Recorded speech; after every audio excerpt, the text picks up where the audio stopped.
سکتے ہیں. اگر آپ کی اجازت ہو سر تو ہم کچھ سوالات لے لیں. بہت سارے سوالات آ گئے ہیں, کچھ میرے بھی ہیں. تو میں اس سے شروع کرنا چاہوں گا کہ اور جو بہت سارے لوگوں کے ذہن میں سوال پایا جاتا ہے کہ عام طور پر جج صاحبان بالخصوص اعلیٰ عدلیہ کے ججز وہ عوامی سطح پر جا کر یونیورسٹیز میں خطبہ نہیں دیتے, خطاب نہیں کرتے, سوالات کا سامنا نہیں کرتے. ہمیں یہ خدشہ تھا کہ شاید آپ بھی اس طرح کی جو دعوت ہے اس کو قبول کرنے سے گریز کریں گے, لیکن آپ نے ہنسی خوشی سے قبول کیا.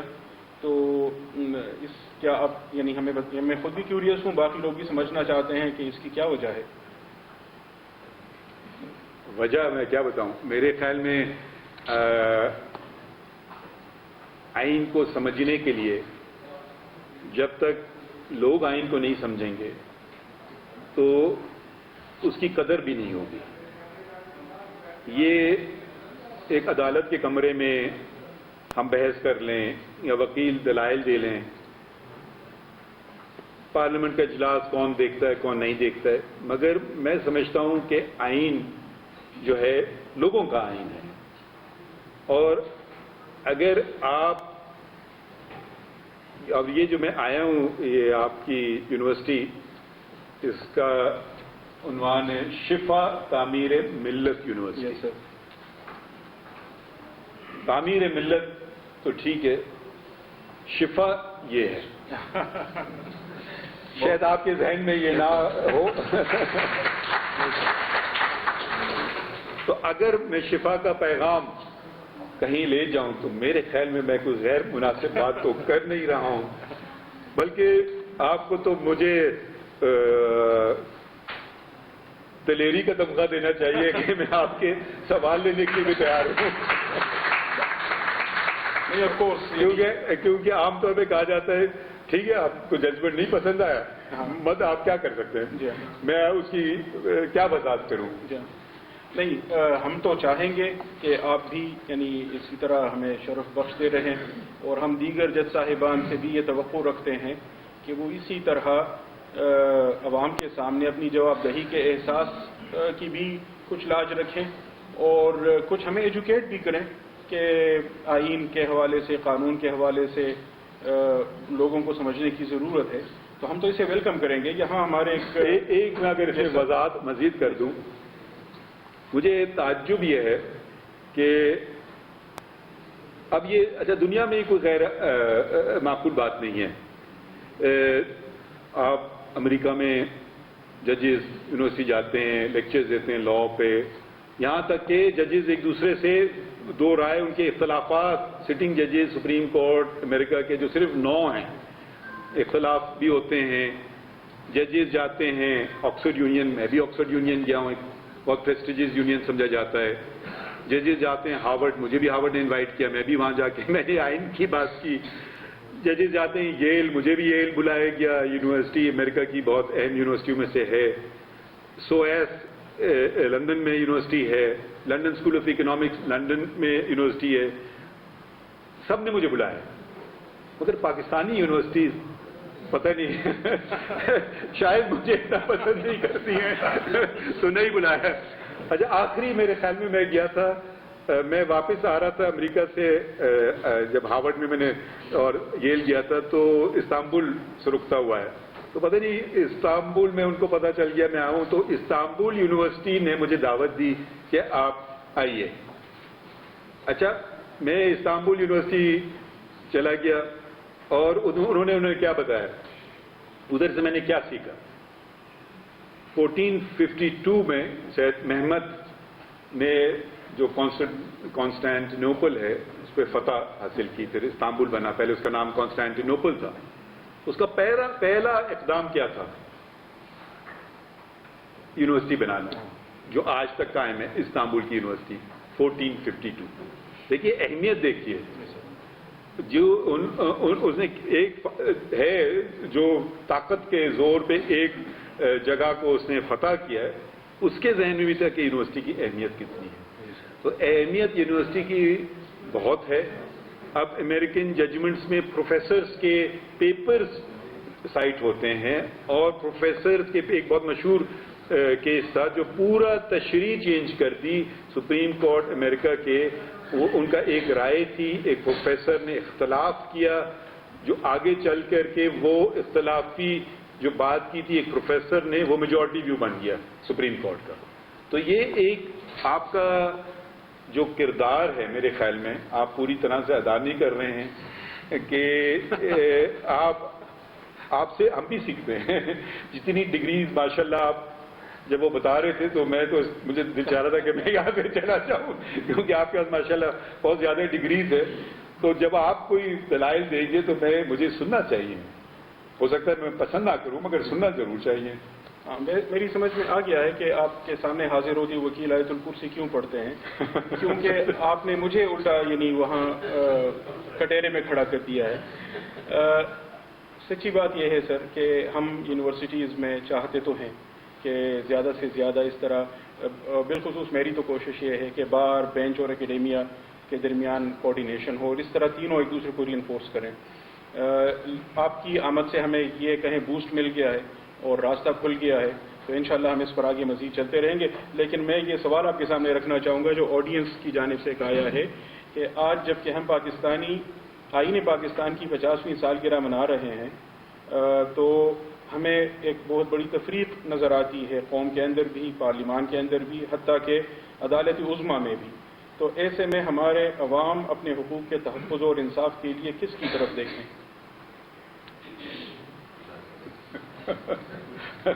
پتہ نہیں, آپ بتائیے. کافی پیچیدہ سوال ہے. یقیناً انصاف اور حقوق کے لیے تو عدالتیں ہی ہوتی ہیں, مگر یہ ضروری نہیں ہے. اب ہم لوگ لفظ استعمال کرتے ہیں اردو میں ظلم. اب ظلم جو عربی میں لفظ ہے اس کے ایک بہت وسیع معنی ہیں. ایک چیز اپنی جگہ پر نہ ہو وہ ظلم ہے. اگر میں اس کو اس کے اندر رکھ دوں تو آواز نہیں پہنچے گی تو یہ ظلم ہو گیا. تو ہر چیز کو اپنی جگہ پہ ہونا لازمی ہے. تو یہ بھی ایک, یہ جو ہم کہتے ہیں نا ظلم, ظالم کیا کرتا ہے, وہ کیا کرتا ہے جی, ظالم یہ کرتا ہے کہ وہ کہتا ہے میری مرضی. آئین کیا کہتا ہے, لوگوں کی مرضی. تو یہ ہو گیا ظلم. تو ایسی مثالیں بہت ساری دی جا سکتی ہیں. اور اگر آپ کی جو دوسری بات آپ نے کہی کہ جس کو ڈفرینس آف اوپینین, ایک ہوتا ہے ناراضگی. ناراضگی تو ایک الگ بات ہے, میں تو کوئی نہیں سمجھتا ہوں ناراضگی کہیں بھی ہے یا ہونا چاہیے. ایک میں آپ سے اگری نہ کروں, یہ نہ کہوں کہ جی میں نہیں مانتا. ہاں آپ نے کوئی دلائل دیے, میں اس سے بہتر دلائل دوں, یا میں سمجھوں بہتر ہے کہ جی نہیں آپ نے جو یہ سوچا سمجھا یہ غلط ہے کیونکہ یہ وجوہات ہیں. تو میرے خیال میں زندہ معاشرے ایسی زندہ معاشروں انہی کو کہتے ہیں. اگر حق کوئی یوں سر ہلانے لگے تو وہ تو پھر آمریت کی طرف ہوگا, اور پھر ڈکٹیٹرشپ دور نہیں ہے اور ایبسولوٹ رول نہیں ہے. اسی سے متعلق ایک اور سوال ہے جی, جو میرا ہے, آڈینس کا نہیں ہے. وہ یہ ہے کہ ابھی پچھلے دنوں, اس کا مطلب مشکل سوال ہے. نہیں وہ سیدھا سادہ سوال ہے کہ ابھی پچھلے دنوں آپ کے 2 آرڈرز آئے ہیں, اور ہم آپ کے آرڈرز کا اور آپ کی ججمنٹس کا خود بھی مطالعہ کرتے ہیں, اسٹوڈنٹس کو بھی شیئر کرتے ہیں, وہ بھی پڑھتے ہیں, ہم آپس میں ڈسکس بھی کرتے ہیں. تو ایک میں آپ نے جو بینچوں کی تشکیل کا مسئلہ ہے اس پر بات کی ہے, اور اس کو آپ نے قواعد کے تحت منضبط کرنے کی, ریگولیٹ کرنے کی بات کی ہے. اور دوسرا اسی سے متعلق وہ حفظ قرآن پر 20 نمبروں کا مسئلہ تھا, لیکن اس میں چونکہ سو موٹو لیا گیا تھا تو آپ نے اس معاملے کو مؤخر کرتے ہوئے یہ قرار دیا کہ از خود نوٹس کے جتنے مقدمات ہیں ان کو جب تک اس کے لیے باقاعدہ قواعد نہ وضع کیے جائیں اس وقت تک ایسے مقدمات کو مؤخر کیا جائے. سوال یہ ہے کہ ابھی چند مہینے بعد انشاءاللہ آپ خود چیف جسٹس بنیں گے, آپ خود اپنے ہی اختیارات کو کیوں ختم کر رہے ہیں؟ یعنی ہم سمجھنا چاہتے ہیں، قدغن کیوں لگانا چاہتے ہیں؟ پتہ نہیں یہ میری آپ تنقید کر رہے ہیں یا میری تعریف ہو رہی ہے؟ میں بھی سوچتے ہیں یہ دیکھیے جو میری رائے ہے ہو سکتا ہے غلط ہے. ایک آئین میں 184(3) جس کو عام طور پہ سیوموٹو کہتے ہیں، مگر سیوموٹو کا لفظ آئین میں استعمال نہیں کیا گیا ہے، یہ ایک لیٹن ٹرم ہے. اب انگلستان جائیں سیوموٹو کہیں وہ بھی نہیں سمجھ پائیں گے. یہاں تک کہ ایک جج صاحب میرے ساتھ بیٹھے تھے تو کچھ سیوموٹو بات کہتے ہیں واٹ از سیوموٹو، تو یہ انگلستان کے جج تھے. تو 184(3) کی جو بات ہوتی ہے نا، وہ اختیار سپریم کورٹ کو دیتی ہے کہ آپ کچھ اس میں کچھ شرائط دی گئی ہیں کہ جب کوئی پبلک امپورٹنس یا مفاد عامہ کا کوئی کیس ہو، ایک یہ لازمی ہے اس کو پورا کرنا، دوسرا یہ for the enforcement of fundamental rights, بنیادی حقوق کے نفاذ کے لیے کوئی کام کیا جائے. اب یہ آپ کہیں کہ یہ جو میری عقل میں ہے کہ یہ شک کیوں رکھی گئی تھی. یہ شک رکھی گئی تھی مظلوموں کے لیے، یہ شک رکھی گئی تھی برک کلن ورکرز کے لیے، یہ شک رکھی گئی تھی بانڈڈ لیبررز کے لیے، یہ شک رکھی گئی تھی وہ خواتین جن کو تعلیم سے محروم کیا جا رہا ہے، یہ شرک رکھی گئی تھی کہ بچوں پہ آپ زبردستی ان سے جبراً کام کروائیں. کیونکہ یہ لوگ وکیل تک تو کیا عدالت تو کیا وکیل تک بھی شاید نہ پہنچ سکیں. ٹھیک ہے، تو یہ ان کے تحفظ کی شک ہے. اب یہ شک بھرپور طریقے سے پاکستان میں اس کا استعمال ہوا ہے. میرے سمجھ سے کئی بہت اچھی دفعہ اور کئی بہت بری دفعہ. ٹھیک ہے، تو شاید آپ مجھ سے بہتر جانتے ہوں. تو جب یہ شک استعمال ہوتی ہے، یہ میں آپ کو فائدہ دینے کے لیے نہیں کر سکتا ہوں، میں اس کلاس روم کو فائدہ دینے کے لیے نہیں کر سکتا ہوں.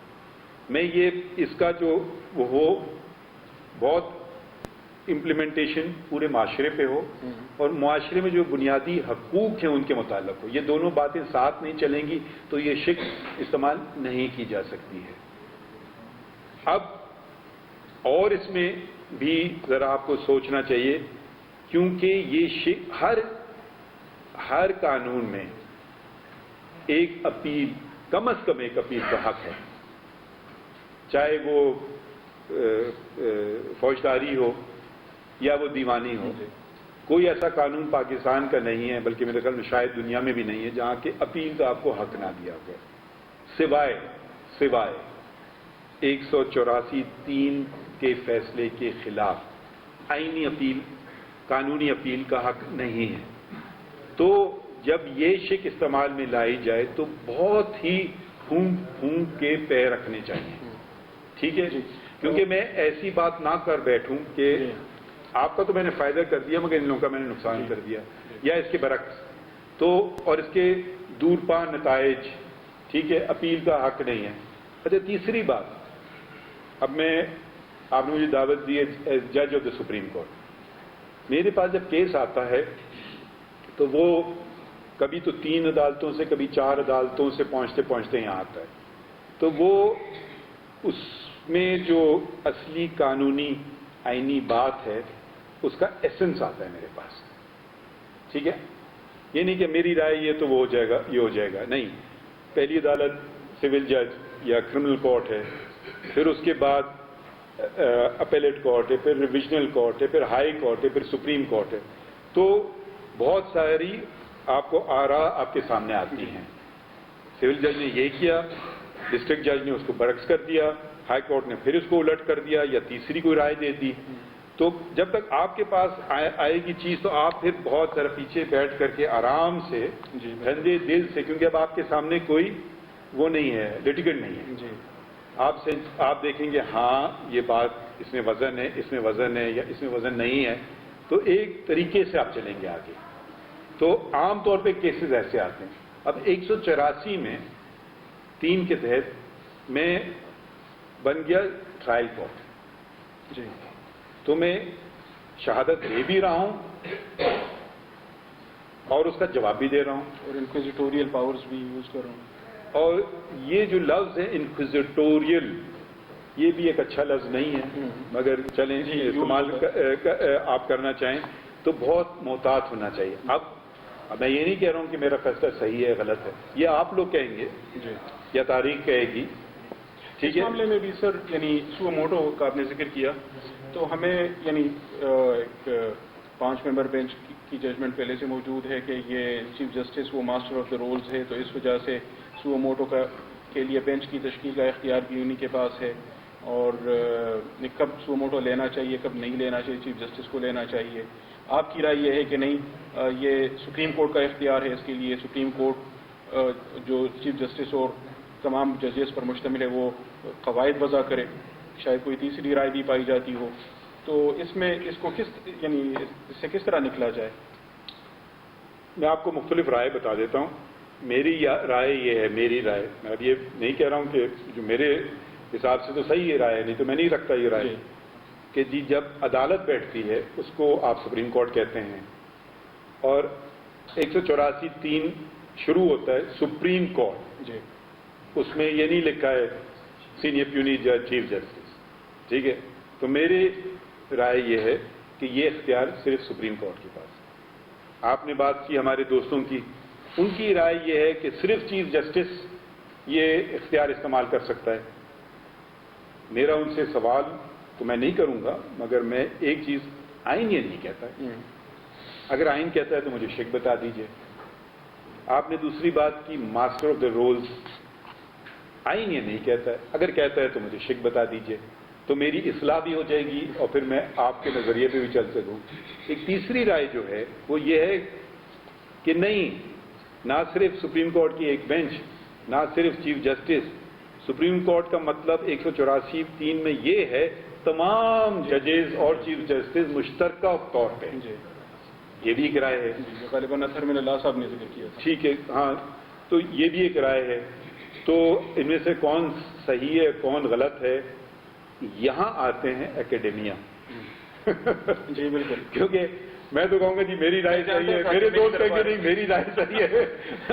تو ہم کو ایک اکھاڑے میں تو ہے ہی نہیں. ہم تو دیکھیں عقل اور سمجھ سے, اور انسان غلطی کا پتلا ہے, سیکھتا ہے. جس دن میں تو آج بھی مجھے 82 سے میں نے وکالت, اب 41 سال ہونے کو ہیں, میں آج بھی اپنے آپ کو قانون کا طالب علم سمجھتا ہوں. کیونکہ ہر دن کوئی نہ کوئی مقدمہ آتا ہے, کوئی نیا پہلو آتا ہے جو میں نے پہلے نہیں دیکھا ہوتا ہے. پرانے پہلو پہ آپ کو فیصلہ کرنا آسان ہوتا ہے, نئی بات جب آتی ہے تو پھر ذرا اور سوچنا ہوتا ہے کہ ذرا سمجھ لیں اچھی طرح سے. آپ کی یہ یعنی جس طرح آپ ماشاء اللہ آئین کی مختلف پروویژنس کی تشریح کر رہے ہیں, اور اس طرح یعنی بالکل پانی بنا کر اس کو سادہ انداز میں پیش کر دیتے ہیں, ہمارے لیے تو بہت یعنی آپ ایک اچھے لا پروفیسر بھی ہو سکتے ہیں ماشاء اللہ. لیکن ذہن میں یہ سوال آتا ہے کہ یہ جو آئینی مقدمات اہم نوعیت کے ہیں, ان میں آپ بینچ میں کیوں نہیں ہوتے؟ کہ آپ نے خود یعنی ان سے معذرت کی ہے کہ مجھے اس بینچ میں نہ شامل کریں, یا بعض اوقات یہ ہوتا ہے کسی کو کرمنل لا سے دلچسپی ہوتی ہے, کوئی ٹیکسیشن کا ماہر ہوتا ہے تو کہتا ہے ایسے مقدمات لائے جائیں. میں صرف یہ آپ کا سوال کا جواب تو نہیں دوں گا, میں کچھ اور بات کہہ دیتا ہوں. جب سے میں جج بنا ہوں سپریم کورٹ میں, جی سر, میں نے کبھی گزارش نہیں کی کہ مجھے ان قسم کے مقدمات میں بٹھایا جائے یا ان قسم کے مقدمات میں نہ بٹھایا جائے. یہ کبھی نہیں گزارش کی کہ جی ان جج صاحب کے ساتھ میں بیٹھنا پسند فرماتا ہوں یا ان کے ساتھ بیٹھنا میں نہیں پسند فرماتا ہوں. یہ میں نے آج تک رجسٹرار کو نہیں کہا کہ یہ مقدمات, بھائی کچھ مقدمات ہیں جو آپ شاید آپ کی اتنی اس پہ وہ نہیں ہو, مہارت نہ ہو کہ بھئی میرے پاس نہ لگائیں. میں نے یہ کام نہیں کیے ہیں.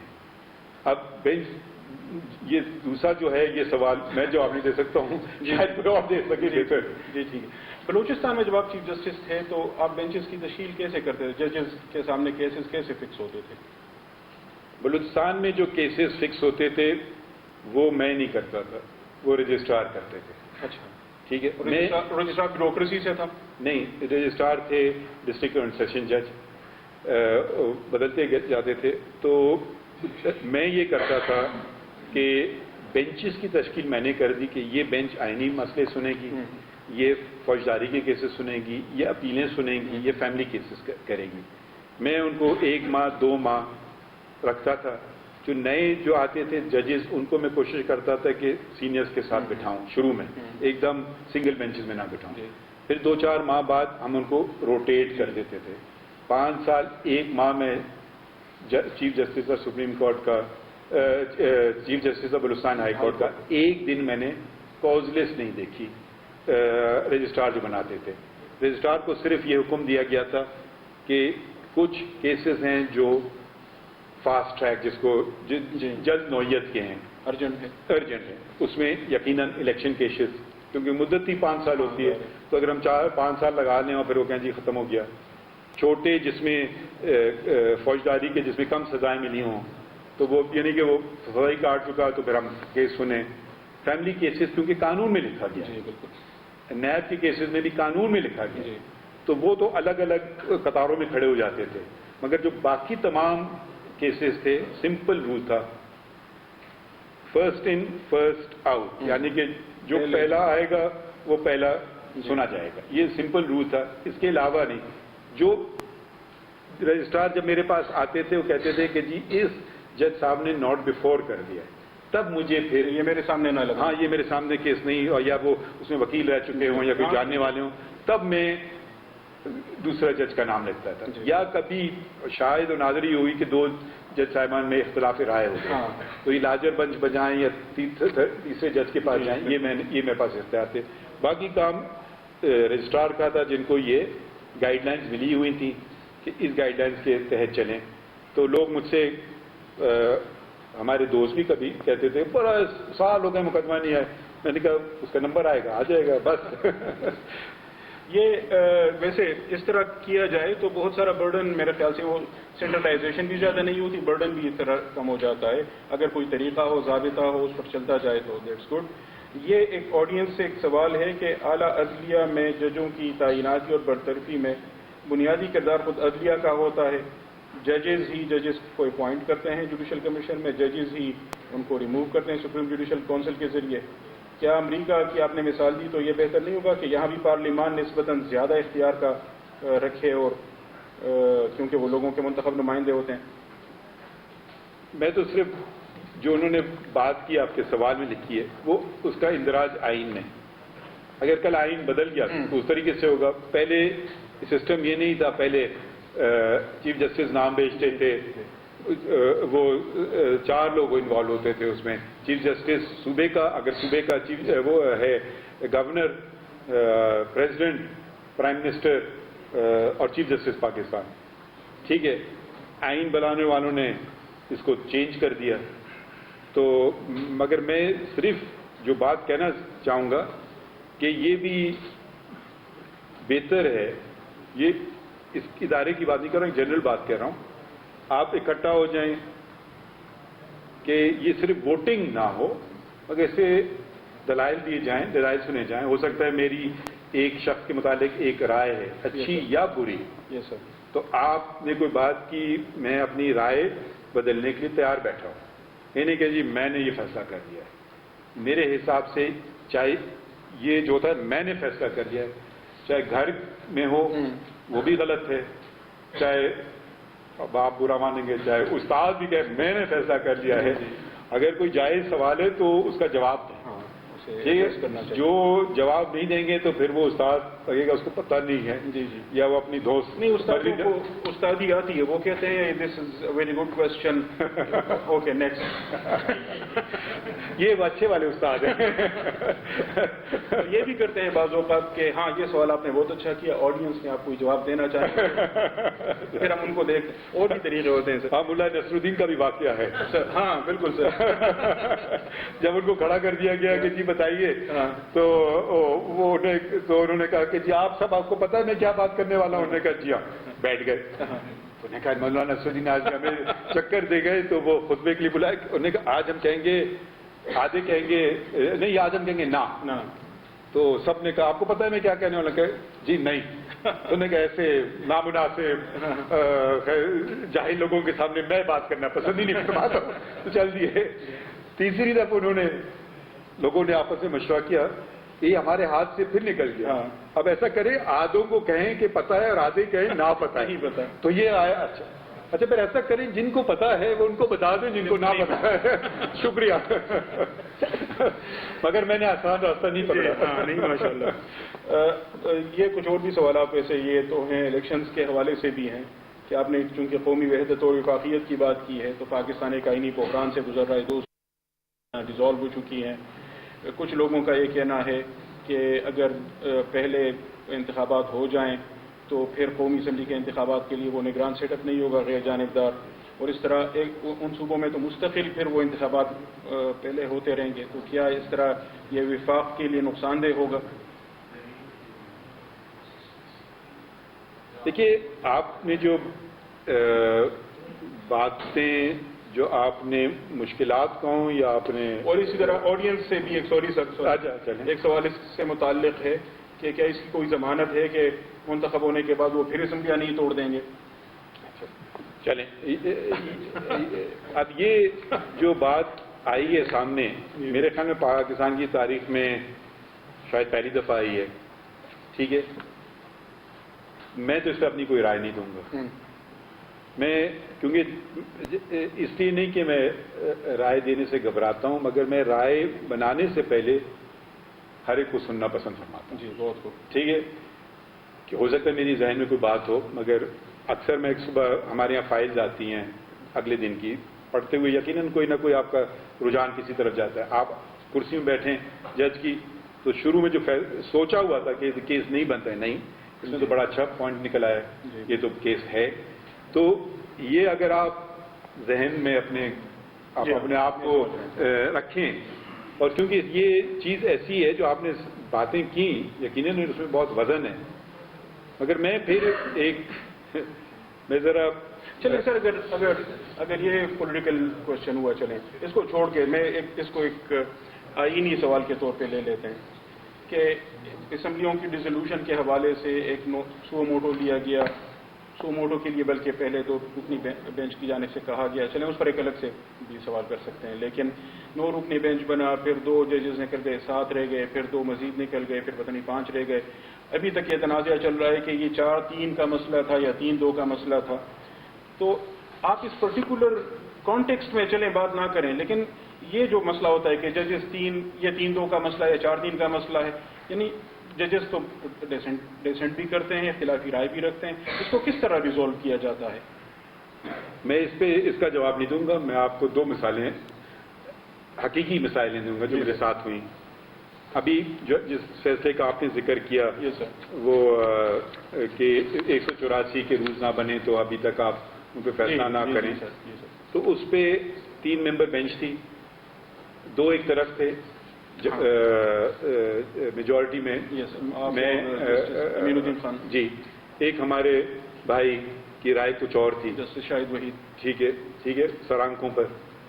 اس کے بعد ہم نے ایک چھوٹا سا لکھا order of the court by a majority of 2 to 1، یہ فیصلہ ہے، ٹھیک ہے۔ ایک یہ مثال ہے۔ ایک مثال میں دیتا ہوں جو میں نے سب سے شاید اپنی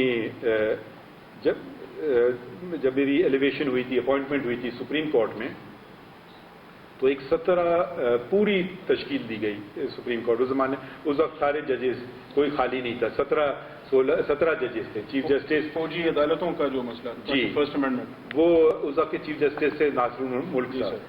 یہ 21ویں ترمیمی امینڈمنٹ ٹو دا کانسٹیٹیوشن تھا کہ سویلینز کو ملٹری کورٹ ٹرائی کر سکتی ہیں، نہیں، تو اس میں آئین میں ترمیم لائی گئی تھی اور یہ چیلنج کی گئی تھی۔ یہ جو فیصلہ ہے، بہت سارے ججز نے الگ الگ فیصلے لکھے، ان میں سے میں بھی ہوں۔ وہ تو بہت ہی ضخیم فیصلہ ہے، 800 صفحات، ہاں بالکل 800 صفحات، بالکل 800 صفحات پہ مختلف رائے ہیں۔ چیف جسٹس نے کہا کہ اس کو ہم دیکھ ہی نہیں سکتے، ٹھیک ہے، آئینی ترمیم ہے۔ ان کے ساتھ حمید الرحمان صاحب تھے، اقبال حمید الرحمان صاحب تھے، تو شاید وہ مائنورٹی آف 2 میں تھے۔ 8 نے کہا دیکھ سکتے ہیں، 8 کی میجورٹی نے کہا کہ دیکھ بھی سکتے ہیں اور یہ صحیح ہے. جی بالکل. میں نے کہا کہ دیکھ سکتے ہیں مگر یہ صحیح نہیں ہے. جی بالکل. 8 نے کہا کہ basic structure of the constitution دیکھا جائے. بالکل. 5 نے، جس میں میں تھا، میں نے کہا نہیں، جو ایک چیز جو 47 سے چلی آ رہی ہے وہ قرارداد مقاصد ہے جو پریامبل ٹو دا کانسٹیٹیوشن یا آبجیکٹو ریزولوشن ہے، اس کو دیکھا جائے. تو اس میں بہت ساری مختلف رائے تھیں، مگر آخر میں ایک جملے میں ناصر ملک صاحب نے تمام چیزیں لکھی. بالکل آخری صفحے پر. وہ میرے خیال میں 5 سطحوں پہ ہیں یا ایک جملہ ہے. جی بالکل. By majority of so and so to so and so یہ ہوا، by majority of so and so to so and so یہ ہوا، by majority so and so so and so یہ ہوا. جی بالکل. اب ایک صفحے پہ 17 نے دستخط کیے. جی بالکل. میں سیکنڈ جونیئر موسٹ جج تھا ادھر، تو ہم سب نے ایک صفحے پہ دستخط کیے. تو اس میں اگر آپ کو میں کو پڑھیں 800 پیجز، آپ نے یہ فیصلہ کیا ہے، آپ شاید ایک فیصلہ اٹھا لیں، باقی یہ فیصلہ ہے، کوئی دوسرے یہ اٹھا لیں، یہ فیصلہ ہے، تیسرا کوئی اٹھا لیں، چودھری صاحب سارے بھی پڑھ لیں اور پھر بھی شاید ان کے ذہن میں کلیئرٹی نہیں ہو، کنفیوژن ہو. تو وہ ایک صفحہ پہ بات آ گئی صاف ستھری کہ یہ فیصلہ ہے. یہ آرڈر آف دا کورٹ کا آپ نے ذکر کیا، یہ آرڈر آف دا کورٹ کون، یعنی کس کی ذمہ داری ہوتی ہے لکھنا، جو بینچ کو لیڈ کرتا ہے یا چیف جسٹس؟ اب میں آپ کو 2 باتیں جب میرے ساتھ ہوئی ہیں، تو ایک تو اس وقت کے چیف جسٹس نے لکھا تھا، ناصر ملک صاحب نے، جی، اور ہم سب نے دستخط کیا تھا. اور ابھی کیونکہ میں سینئر تھا جو میں نے اس کیس کا ذکر کر رہا ہوں، میں نے آرڈر آف دا کورٹ لکھا، تینوں جج صاحبان نے اس پہ سائن کیے. کم از کم یہ آپ کو پھر اب اس میں کہ آرڈر کیا ہوا. اب آپ ہو سکتا ہے آپ یہ کہیں کہ نہیں میری رائے غلط تھی اور مائنورٹی رائے صحیح تھی، یہ آپ کی رائے ہے، ٹھیک ہے، مگر فیصلہ رائے میں، فیصلہ اور رائے میں فرق ہوتا ہے. میری رائے کیا ہے اور عدالت کا فیصلہ کیا ہے. جی سر. یہ اسمبلیوں کی بحالی کے متعلق اور بھی بہت سارے کوشچنس ہیں، سوری اسمبلیوں کی تحلیل کے بارے میں. بحالی کا بھی ویسے کوئی ہائپوتھیٹیکل کوشچن تو ہو سکتا ہے، لیکن یہ ایک سوال پیدا ہوتا ہے کہ کئی لوگوں نے اٹھایا ہے، ٹاک شوز میں بھی ڈسکس ہوتا رہا ہے. یہ آپ خود تو نہیں بنا رہے سوال؟ نہیں سر، یہ لکھے ہوئے ہیں. مجھے یہ سارے مشکل سوال ہی ہے. آپ اگر آپ لوگوں کو کوئی اعتراض ہے تو بتا دیجیے.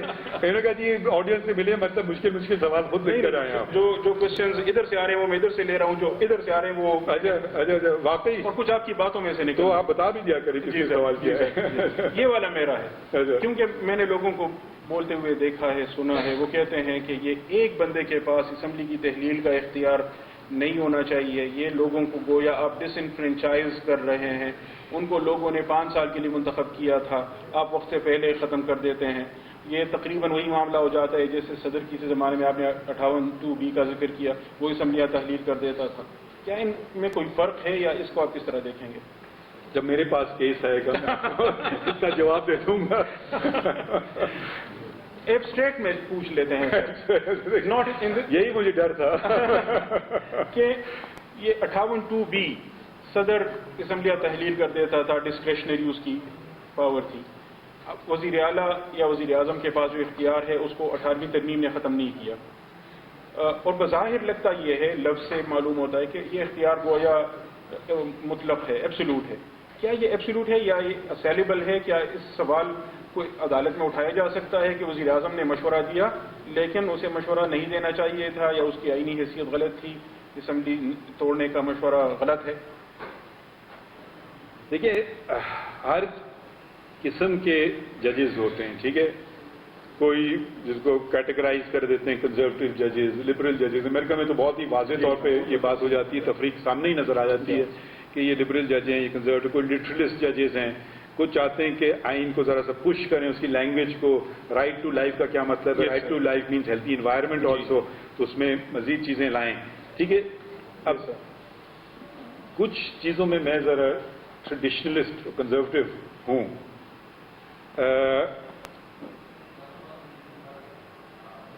جہاں تک 184(3) ہے، دیکھیے میں نے کہا کہ آئین میں میرے پاس کیا اختیار ہے. میں سپریم کورٹ کا جج ہوں، میں ایک قتل کا مقدمہ نہیں چلا سکتا ہوں. وہ ایک سیشن جج چلا سکتا ہے، اس کے اوپر ہائی کورٹ ہے، پھر سپریم کورٹ آتی ہے. ایک خلا کا کیس میں نہیں چلا سکتا ہوں، وہ اس سے بھی نجی عدالت چلائے گی، فیملی کورٹ. اس کے پاس وہ اختیار ہے جو میرے پاس نہیں ہے. میں اس کے فیصلہ پہنچتے تک میں اس کو سرا سکتا ہوں یا میں اس کو ہٹا سکتا ہوں یا میں اس کو تبدیل کر سکتا ہوں، مگر میں خود نہیں یہ کام کر سکتا۔ اب سپریم کورٹ پاکستان آئین اختیار دیتا ہے سپریم کورٹ کو، اور یہ نہیں، کہیں یہ نہیں لکھا ہے کہ لامحدود اختیارات ہیں۔ ایک ہمارے پاس ہے اپیلیٹ جورسڈکشن کے نیچے سے فیصلہ ہے، ایک ہمارے پاس ہے ٹرانسفر جورسڈکشن کہ 2 صوبوں میں کیس چل رہا ہے ادھر ادھر، ایک ہمارے